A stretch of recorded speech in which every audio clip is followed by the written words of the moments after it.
Days of the week. Hello kiddos. Today we will learn about days of the week in English and Urdu. आओ प्यारे बच्चों, सीखिए उर्दू में हफ्ते के दिनों के नाम।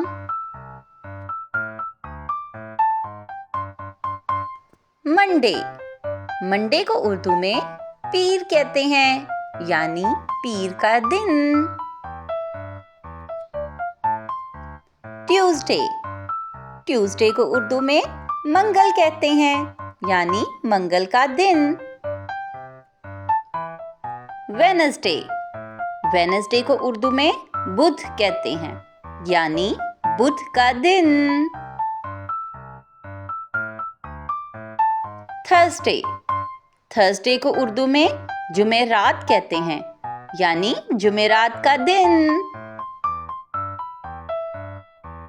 फ्राइडे।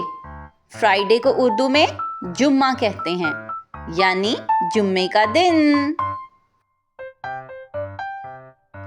सैटरडे।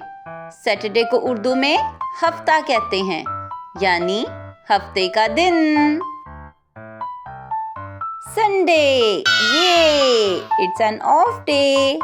संडे को उर्दू में इतवार कहते हैं। तो प्यारे बच्चों, इस वीडियो को लाइक, शेयर और सब्सक्राइब जरूर करें।